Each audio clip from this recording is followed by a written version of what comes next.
different perspective on science. So let me invite Sanyam, who's going to speak on perception and science.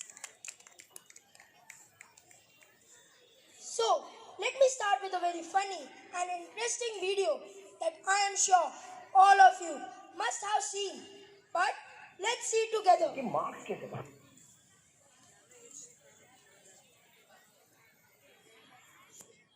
कि marks कैसे तुम मुझे सिखाओगे कैसे पढ़ाते तो फिर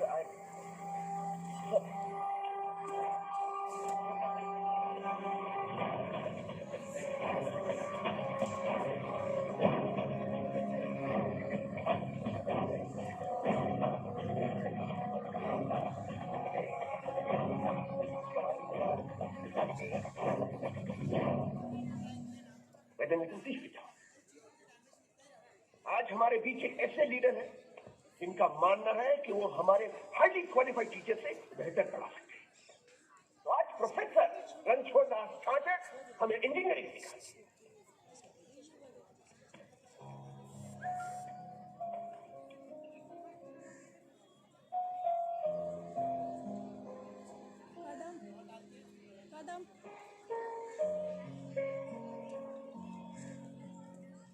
We do not have all day.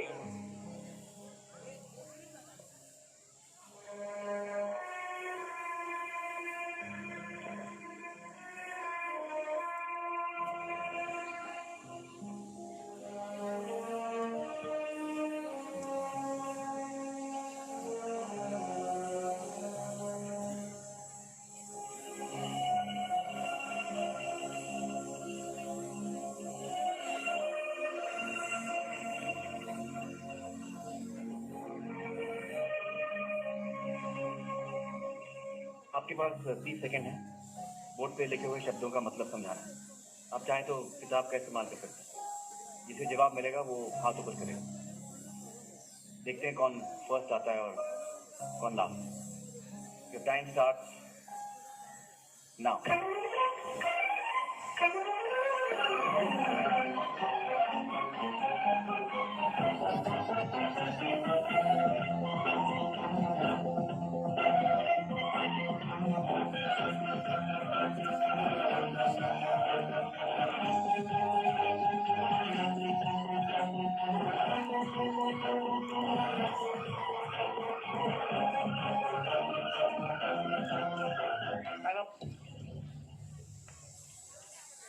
Time up. क्या किसी को जवाब नहीं मिला? अब अपनी लाइफ का 1 मिनट रिवाइंड करो और सोचो। जब मैंने ये सवाल पूछा, किसी ने ये सोचा कि आज कुछ नया सीखने को मिले, मजा आएगा? Anyone? Sir?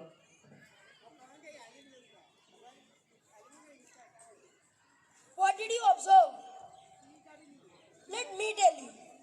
In the video, when Mr. Khan asked everybody a question, no one played the game of experiment. Everybody just followed the usual perception of theory and books. They all started seeing meanings of the words or the sentences in the books. Why so? It's because perception is grounded in our experiences. The brain takes in meaningless information and makes meaning out of it. Which means we never see what's given. We never see the information. We only ever see what was useful to see for the past. And sometimes when things do not go our way, we get a little bit annoyed, right? But we are talking about perception here.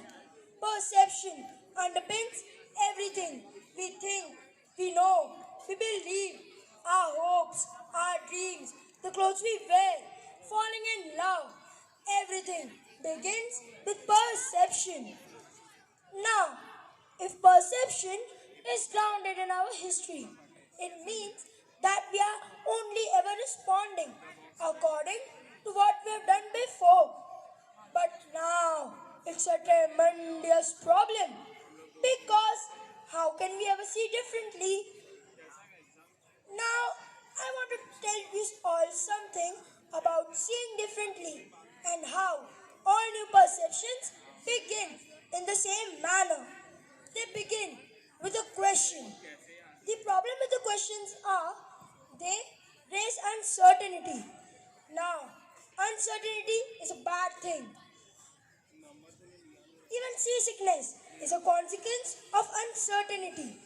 When you go down a ship, your inner ears tell you that you are moving, but your eyes, which are moving in register with the boat, tell you that you are standing still. Your brain cannot handle this uncertainty of information and it gets ill. The question why is one of the most dangerous things you can do because it leads you into uncertainty.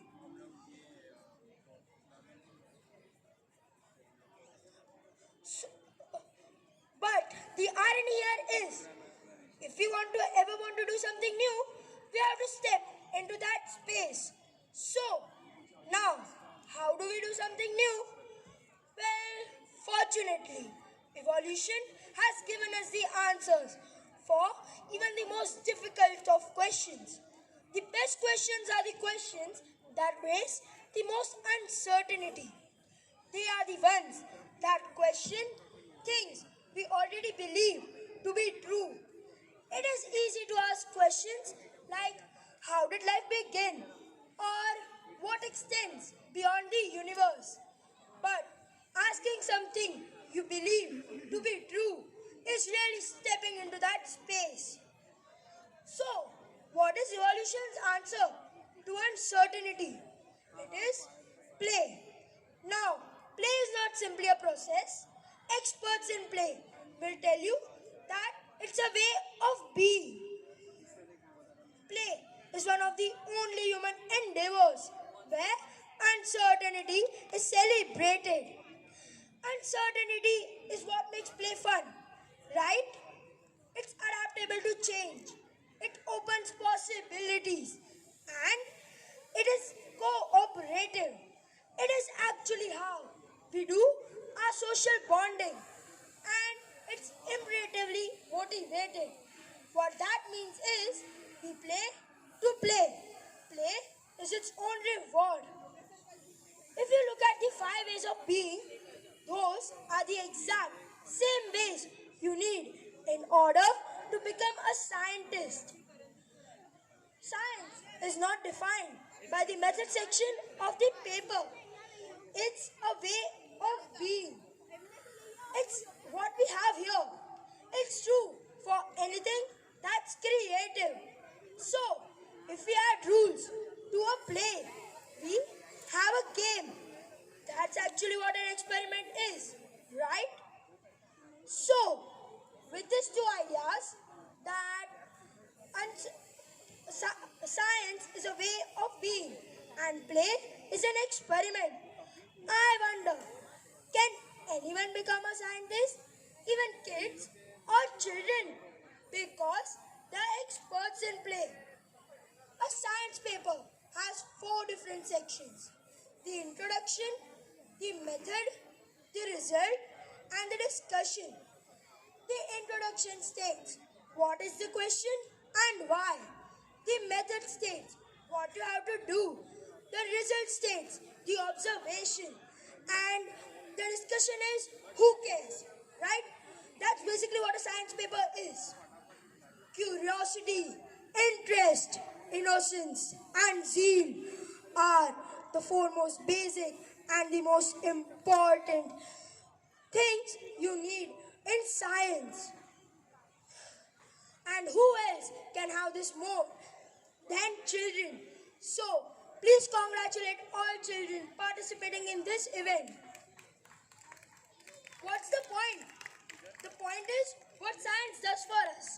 Science offers us the possibility to step onto uncertainty through the process of play. Now, true science education, I think, should be about giving children a voice to speak and enabling them to use that voice. And that's exactly what today's event hosted by Science Kids is all about. thank my beloved sirs, Manish sir, Sahil sir, Bhavesh sir, Hiten sir, Chirag sir, and the whole faculty. Thank you all. Thank you very much. Thank you everybody, and please spread the word. Science is for everyone, even kids. Wait, one second. So again, I'm repeating, the RTO people are outside. They are clicking.